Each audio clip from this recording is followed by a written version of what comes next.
And here we go, episode 2. Welcome to the channel. I'm Simon. This is another love story. I've got an ice cold water. I'm dehydrating here in the heat. I haven't got the fan on, so the audio is not too bad for you guys. See the things I have to do for you? Oh dear. Turn around camera. There we go. Joy. This is a girl we love and hate.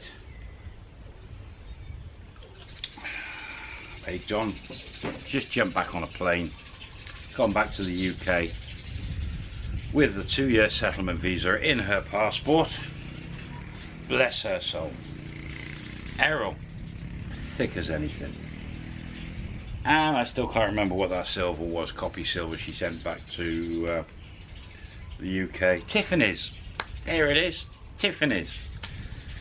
Damn, I knew I remember it. Tiffany's. It was Tiffany's silver. It was a load of mints, rubbish replica silver, but in posh boxes and bags.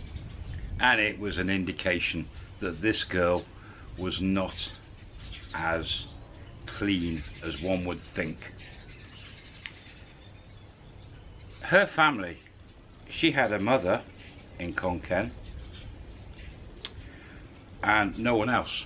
No sisters, no kids, just a mother in a street which was just terrace houses, shop houses, that you could have a shop downstairs or it's just a place to park your car. You've seen them all around Thailand. 2-story, maybe 2 bedrooms, a kitchen downstairs, a toilet, bathroom, lounge, a little area at the front which people turn into shops. Not loads of money at this point in her life. Her mother was about 50 years old, wasn't that old. In good health, I believe. Joy landed back to the UK. Off they went to his country residence, his little 3-bedroom, moderate 3-bedroom, semi-detached house.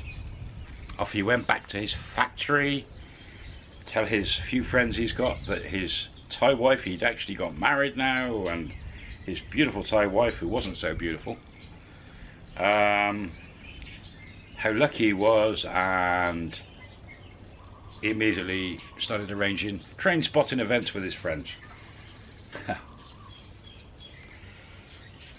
At this moment, he'd been treating Joy like a replacement mother. I assume that she wanted to get a British passport in her arsenal, and that would then give her freedom to travel the world to a certain degree. The 2-year settlement visa, after which she would get a right of abode, and I think it's 2 years at that time, at which point she could apply for citizenship and take a test and become a British citizen and get a UK passport.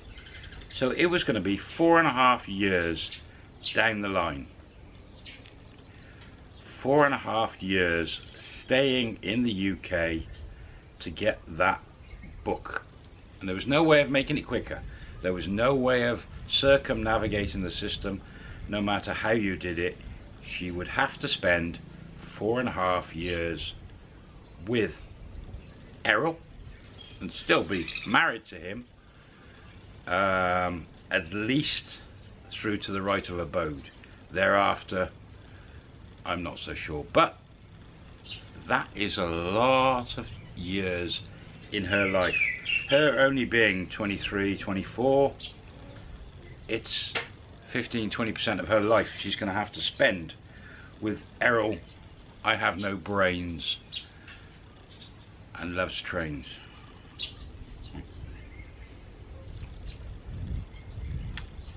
She wanted to make money. There was no way she was going to the UK, marrying this guy, without the intention of making a lot of money.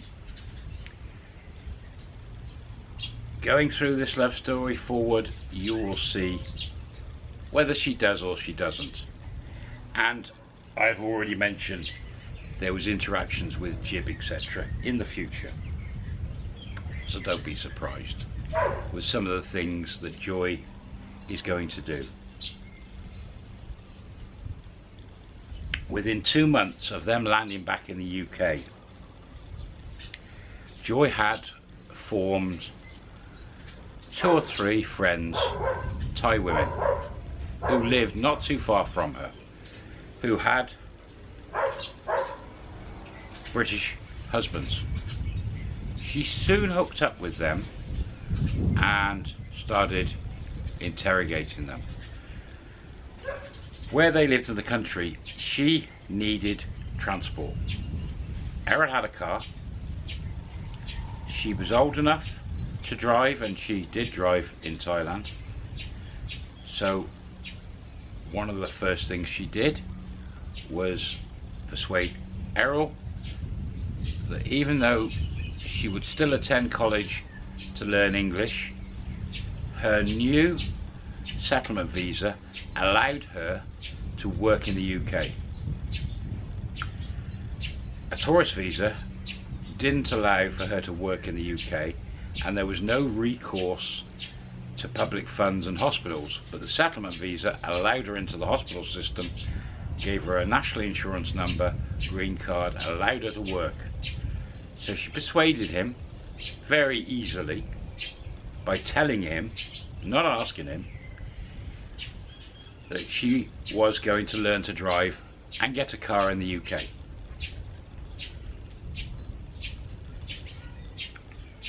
Talked to her friends, they explained how it all happened, and she started driving lessons. In the UK, there's one-man companies who've got a car with a separate clutch and brake system, dual system. They teach you how to drive around the streets, they put you in for the test, and they supply the car for the test, and off you go and take a test. Over the next 4 months, she had enough lessons, took a test, passed first time. First time, passed. During those 4 months, she'd hooked up with all these 2 or 3 other girls, and she was figuring out, what are they into? There's no way they've gone to the UK with much older guys and they're not doing anything. One of the girls' boyfriend's husband had lots of money, so the other girls seemed to gravitate to that house because it was posher, better. They seemed to party there. They'd get together, they'd do Thai food and talk a load of, chewing the fat, a load of rubbish, or what scam was available in the world that day. One of the girls, her friends, was gambling heavily. Her husband had money as well, but not that much. She was gambling online. Joy saw straight through that was a waste of money. Gambling was not going to guarantee her getting any amount of money that she wants. The other girl had loads of money, and the other girl was buying and selling products online and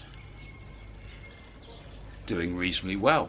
Clothes and second-hand retro clothes and things. That interested Joy.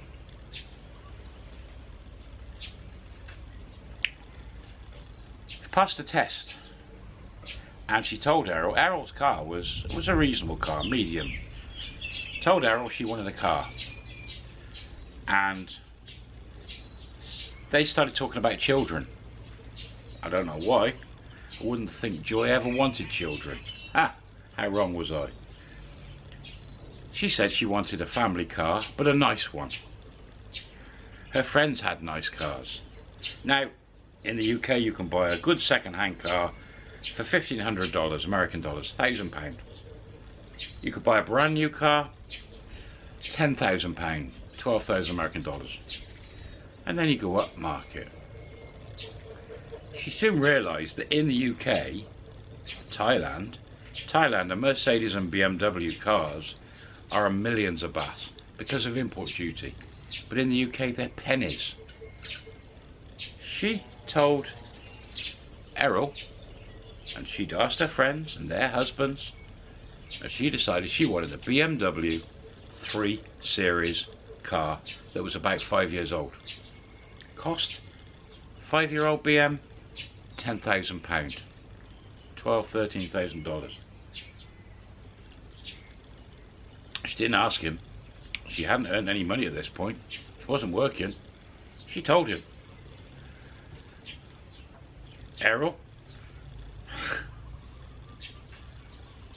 sort of wasn't impressed with the type of car she wanted and how much money it was. And this was the first time Errol was about to find out who he had married. Now, I wasn't there. One of the other girl's friends' husbands was a friend of mine, and this was at a party with the other people, and Errol was there that this discussion went on, maybe a few feet away from the other people. But Joy turned round to Errol and slapped him very hard across the face.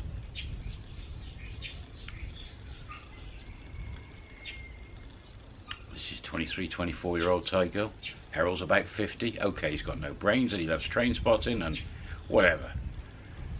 And he was a little bit overweight. She slapped him. And according to my friends, the first thing he did was say, "I'm so sorry, darling, of course you can have the car." Pivotal moment in his life. Pivotal moment in her life with him.